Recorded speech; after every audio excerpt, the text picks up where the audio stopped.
नमस्ते प्यारे बच्चों, मैं हूं अभिषेक शर्मा और आज हम पढ़ने जा रहे हैं एनसीईआरटी क्लास 10th का फर्स्ट चैप्टर सिविक्स का पावर शेयरिंग। हम पावर शेयरिंग में जानेंगे क्या है पावर शेयरिंग। इसे हिंदी में जो है चैप्टर का नाम है सत्ता की साझेदारी। ठीक है, ये क्यों ज़रूरी है और ये क्या होती है, ठीक है, इसके बारे में हम चैप्टर में पढ़ेंगे। सबसे पहले हम बात करें, आपने क्लास 9th में जो है सत्ता के जो तीन अंग होते हैं, हमारे सरकार के तीन अंग होते हैं, विधायिका, कार्यपालिका और न्यायपालिका, जिसको हम लेजिस्लेटिव, ठीक है, और एग्जीक्यूटिव और जुडिशरी बोलते हैं। ठीक है, उसके बारे में आपने पढ़ा था कि शक्तियों का जो बंटवारा किया गया है इन तीनों के बीच में जो है बराबर किया गया है और कोई भी एक दूसरे को डोमिनेट नहीं करती है। ठीक है, सभी सरकार के अंग एक दूसरे को सहयोग कर कर जो है सरकार चलाते हैं। इसी तरीके से इस चैप्टर में हम पढ़ेंगे कि पावर शेयरिंग क्यों जरूरी है। ठीक है, सत्ता की साझेदारी क्यों जरूरी है। सबसे पहले हम चैप्टर का नाम लिखें।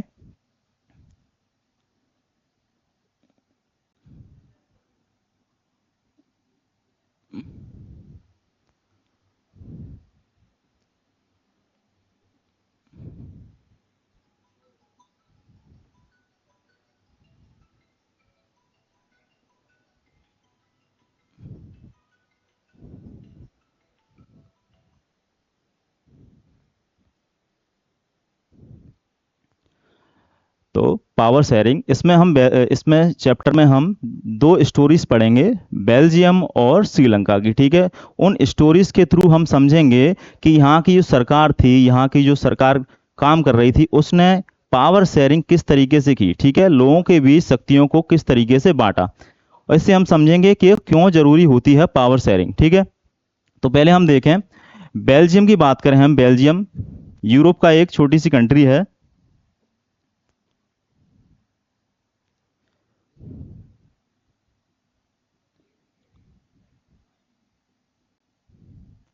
बेल्जियम जो है यूरोप की एक छोटी कंट्री है। हमारा जो हरियाणा स्टेट है, हम अपने हरियाणा स्टेट की बात करें, उसका जो क्षेत्रफल है, उसका एरिया है, उसके आधा जो है एरिया जो है बेल्जियम का है। ठीक है, और इसकी जो पॉपुलेशन है हरियाणा की जो है आधी है। हरियाणा की पॉपुलेशन लगभग जो है 2 करोड़ है, और बेल्जियम की हम मान लें तो 1 करोड़ जो है पॉपुलेशन यहाँ पर रहती है। ठीक है, इसको हम पॉइंट्स में लिख लेते हैं। जो है यहाँ का एरिया कितना है, एरिया की बात करें, क्षेत्रफल की, तो जो हरियाणा हमारा स्टेट है,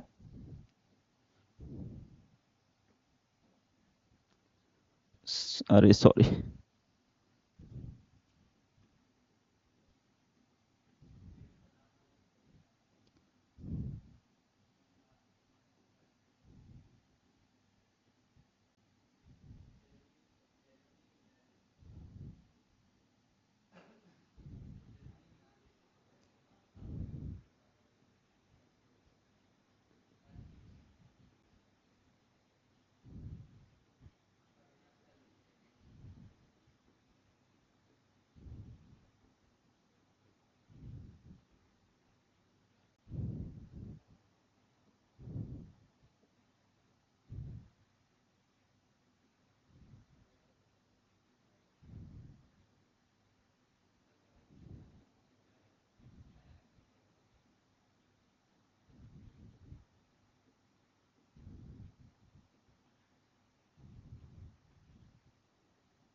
माफ करना दोस्तों, जो क्षेत्रफल है हम बात करें, हरियाणा की लगभग बराबर है, और जनसंख्या की बात करें तो पॉपुलेशन यहाँ पर जो है आधी पाई जाती है। ठीक है, 1 करोड़ पॉपुलेशन जो है बेल्जियम में है।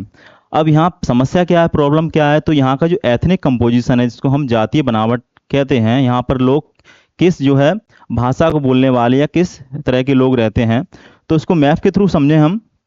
तो बेल्जियम का एक रफली मैप बना लेते हैं हम।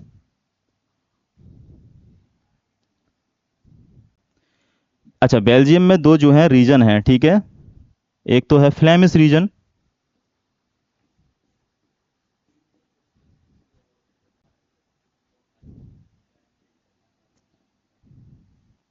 एक है वेलोनिया।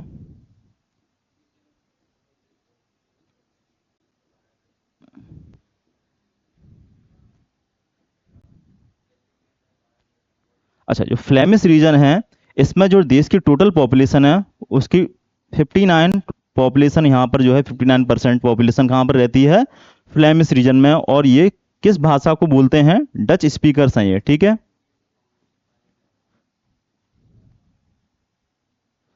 कौन सी भाषा बोलने वाले लोग हैं ये? डच भाषा बोलते हैं। 40% जो है, बात करें हम पॉपुलेशन, जो कहाँ रहती है? वेलोनिया रीजन में रहती है, और ये फ्रेंच भाषा बोलते हैं, फ्रेंच स्पीकर्स हैं।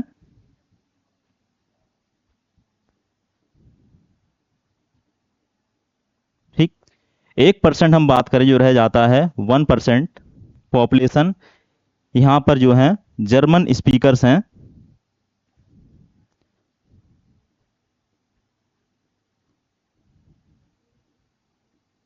ठीक। जर्मन भाषा जो है बोलने वाले लोग यहाँ पर रहते हैं। अब समस्या क्या है यहाँ पर? जो 59% डच स्पीकर्स हैं वो संख्या में ज़्यादा हैं। आप लोगों को मालूम होगा, दो वर्ड होते हैं, ठीक है, जो है बहुसंख्यक और अल्पसंख्यक। ठीक है, बहुसंख्यक क्या? ऐसी संख्या जो किसी देश में किसी धर्म की या समुदाय की ज़्यादा संख्या में जो लोग रहते हैं उनको हम बोलते हैं बहुसंख्यक। अल्पसंख्यक कौन होते हैं? जिनकी संख्या जो है कम संख्या होती है देश में। जैसे हम भारत का ही एक उदाहरण ले लें, एग्जाम्पल ले लें, तो भारत में जो है हिंदू मेजोरिटी में है, मतलब बहुमत में है, बहुसंख्या है उनकी, ठीक है, बहुसंख्यक है वो। और जो मुसलमान कम्युनिटी है वो अल्पसंख्यक है, ठीक है। यहाँ की जो कैपिटल है उसकी बात करें हम, कैपिटल कहाँ पर है? जो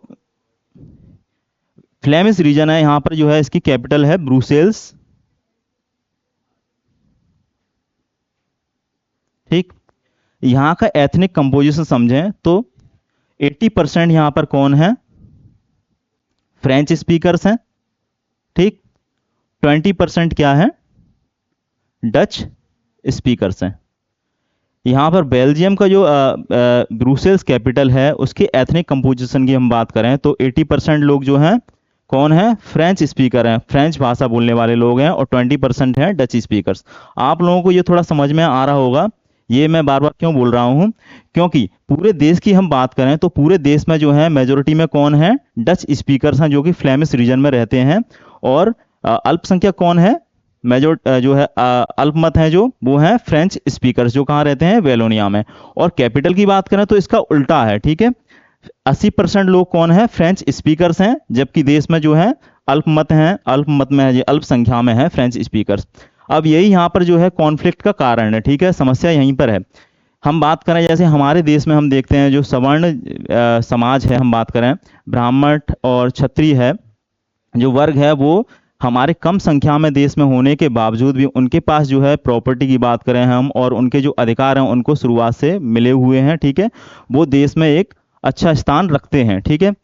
और हम और अन्य जो है कास्ट की बात करें तो उनको जो है अधिकार बाद में मिले हैं, और उनके पास जो है जनसंख्या उनकी ज़्यादा है, और उनके पास प्रॉपर्टी की बात करें हम, संपत्ति के जो अधिकार हैं या संपत्ति हैं वो कम मात्रा में है। इस तरीके से यहाँ पर है, ठीक है। बेल्जियम में जो है डच स्पीकर्स हैं, इनकी संख्या ज़्यादा है, 59% है, ठीक है। फ्रेंच स्पीकर्स हैं 40% है देश में। लेकिन फ्रेंच स्पीकर्स के बाद जो है अधिकार हैं फ्रेंच स्पीकर्स के पास बहुत लंबे समय से हैं, ठीक है।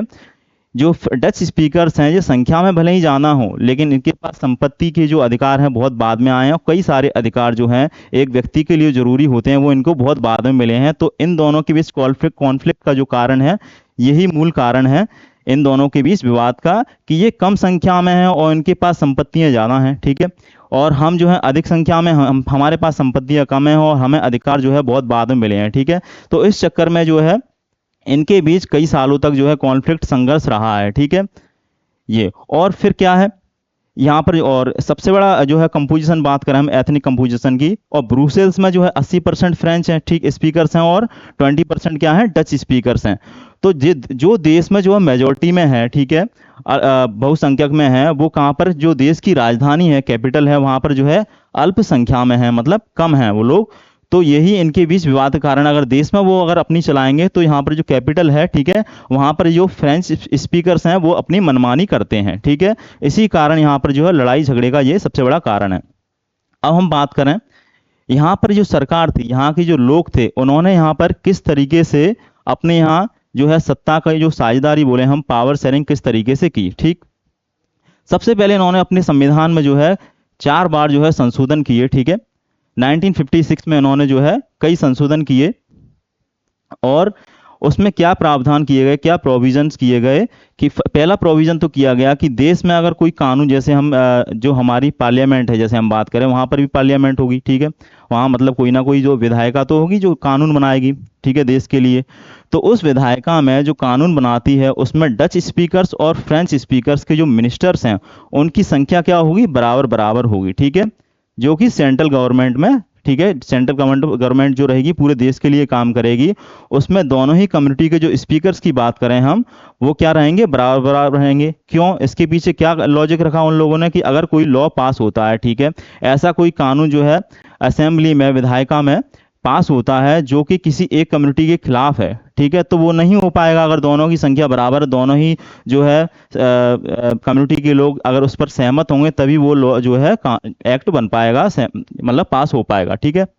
उसके बाद हम बात करें दूसरा पॉइंट क्या है, दूसरे पॉइंट पर बात करें कि जो बेल्जियम की राजधानी जो कैपिटल है ब्रुसेल्स, ठीक है, उसमें भी जो है एथनिक कंपोजिशन जो है कॉम्प्लेक्स है, ठीक है, जटिल है। तो यहाँ पर भी क्या किया उन्होंने कि यहाँ पर भी जैसे उन्होंने पूरे देश में डच स्पीकर्स जाना है, उन्होंने इस बात को मान लिया, तो यहाँ पर भी कैपिटल में भी जो गवर्नमेंट काम करेगी उसमें भी जो है बराबर बराबर मिनिस्टर्स जो है दोनों के रहेंगे। तो ये कॉन्फ्लिक्ट इस तरीके से खत्म हुआ। फिर क्या और क्या चीजें की गई उन्होंने, ठीक है, और क्या की, जो सेंट्रल गवर्नमेंट है पूरे देश के लिए कानून बना रही है, ठीक है, उसमें दोनों के मिनिस्टर्स की संख्या जो है समान है, बराबर है। फिर उन्होंने क्या किया, अलग अलग, जैसे वेलोनिया रीजन है, ठीक है, एक फ्लेमिश रीजन है, अलग अलग जो है स्टेट गवर्नमेंट बनाई गई जो अपनी तरीके से काम करने के लिए पूरी तरीके से स्वतंत्र रहेंगी, ठीक है, कोई जो है सेंट्रल गवर्नमेंट उसमें जो है हस्तक्षेप नहीं करेगी, अपनी तरीके से काम करने के लिए स्वतंत्र हैं, ऐसा नहीं है किसी को डोमिनेंस करेंगी, ठीक है, डोमिनेट करेंगी। उसके बाद हम बात करें, एक एक और इन्होंने बात की अपने संविधान में जो है संशोधन किए थे कि एक हमारी कम्युनिटी गवर्नमेंट होगी जो कि फ्रेंच स्पीकर्स हैं, ठीक है, डच स्पीकर्स हैं और एक जर्मन स्पीकर्स हैं, ठीक है, तीन भाषाओं के लोगों के लिए एक अलग से कम्युनिटी गवर्नमेंट होगी जो कल्चर है, एजुकेशन है, इन चीज़ों पर जो है कानून बनाएगी और इसके लिए जो है काम करेगी। इस तरीके से जो है बेल्जियम मॉडल हम बोलते हैं इसको, ऐसा जो है विश्व में किसी भी देश ने इस तरीके से जो है नहीं अपनाया है, इसलिए इस देश के जो मॉडल को हम बेल्जियम मॉडल बोलते हैं, ठीक है। इन्होंने इस तरीके से अपनी जो पावर शेयरिंग की जो समस्या थी, ठीक है, सत्ता की साझेदारी की जो कॉन्फ्लिक्ट हो रहे थे उनको इस तरीके से बेल्जियम ने जो है सुलझाया, ठीक है। आगे हम बात करें,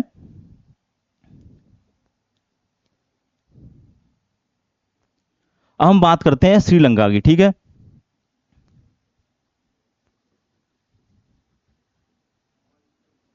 श्रीलंका के बारे में आप जानते हो, हमारा जो है पड़ोसी देश है और हमारे तमिलनाडु जो स्टेट है उससे कुछ किलोमीटर की दूरी पर ही जो है इसकी सीमा जो है हमसे टच करती है। श्रीलंका की एक जो है आइलैंड कंट्री है, ठीक है। 1948 में श्रीलंका जो है स्वतंत्र हुआ था, हमारे स्वतंत्र होने के एक साल बाद। जब भारत स्वतंत्र हुआ था 1947 में, हम इंडिपेंडेंट कंट्री बने थे, उसके एक साल बाद ही जो है श्रीलंका भी स्वतंत्र हो गया था, ठीक है। इसके बारे में हम और बात करें तो श्रीलंका में जो है सिन्हला स्पीकर्स हैं,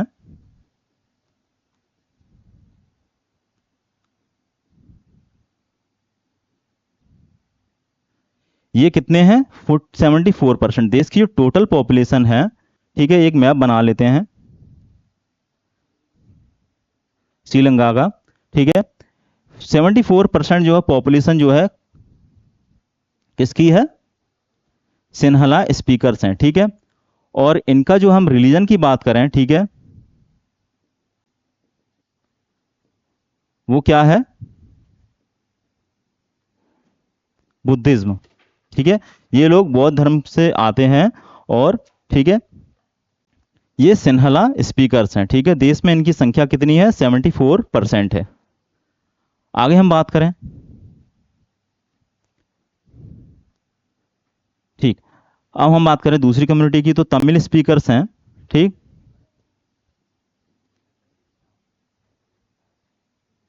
इनकी संख्या कितनी है, ये 18% है। देश में टोटल जी कितने हैं, 18% हैं तमिल स्पीकर्स। इसमें भी ये दो हैं, एक तो श्रीलंकन तमिल हैं, ठीक है,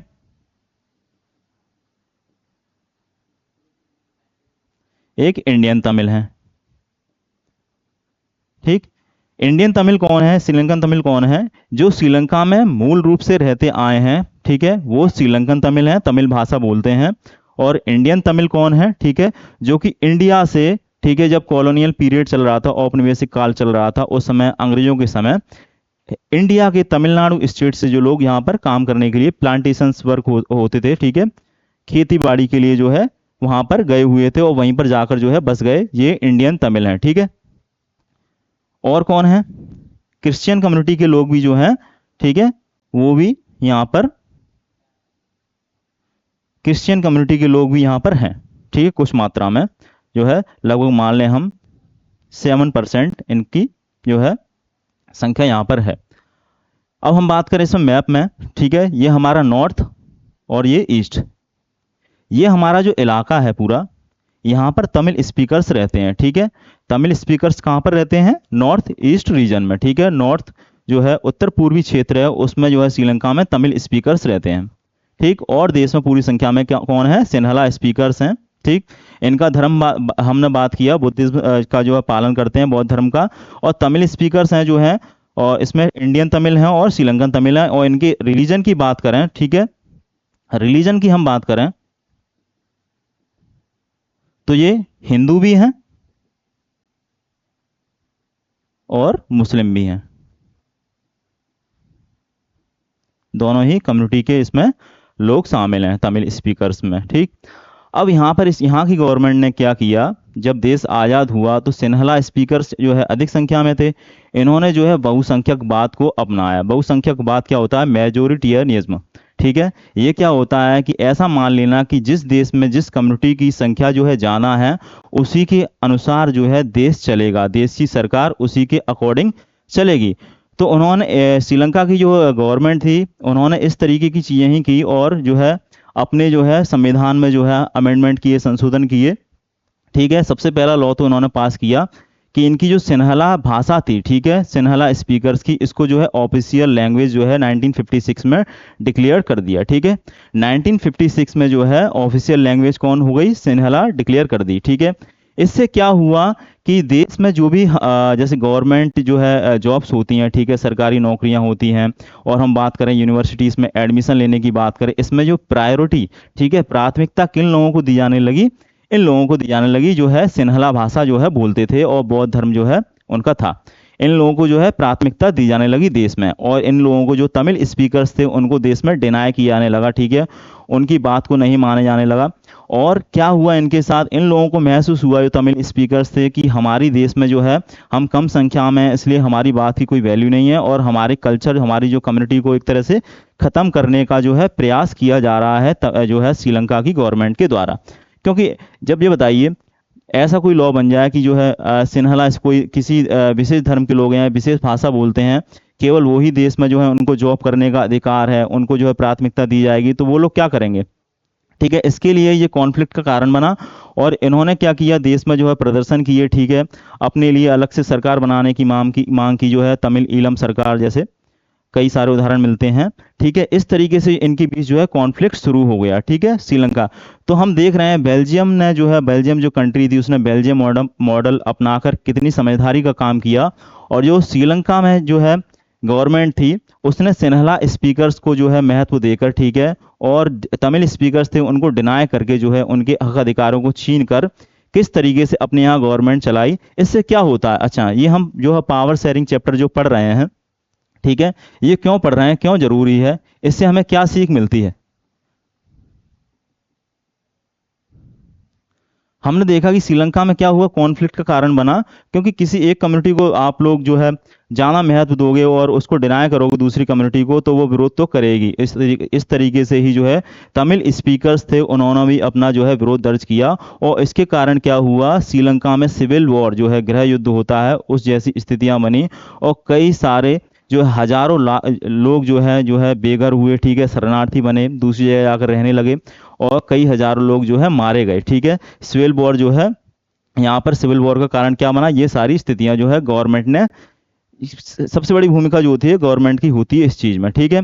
और बेल्जियम में कितनी समझदारी काम किया गया, वहाँ पर जो अच्छी कम्युनिटी गवर्नमेंट बनी, ठीक है, जो है दोनों विधायिका में जो वहाँ की असेंबली थी, ठीक है, वहाँ पर दोनों ही कम्युनिटी के जो है स्पीकर्स को जो है जो मिनिस्टर्स थे उनको जो है बराबर बराबर अधिकार दिए गए, और एक अच्छी गवर्नमेंट वहाँ पर जो है चल पाई। किस कारण से, क्योंकि वहाँ पर पावर शेयरिंग जो है बराबर तरीके से की गई, ठीक है, सत्ता की जो साझेदारी जो है अच्छी तरीके से की गई। लेकिन यहाँ पर श्रीलंका में सत्ता की साझेदारी थी, पावर शेयरिंग थी, वो नहीं की गई। ठीक है, एक किसी कम्युनिटी का या हम किसी जो है एक ही समुदाय का जो है प्रभुत्व जमाने के लिए काम किए गए, इस कारण जो है ये स्थितियां बनी। ठीक है, ये हमने समझा पावर शेयरिंग। ठीक है, कि पावर शेयरिंग क्यों जरूरी है, इससे हमें समझ में आता है अगर किसी देश में अगर सही से सत्ता की साझेदारी नहीं होगी तो उस देश में क्या स्थितियां बनेंगी। ठीक है, वो देश जो है गर्त में चला जाएगा, कई साल पीछे चला जाएगा, सिविल वॉर जैसी वहां पर स्थितियां बनने लगेंगी।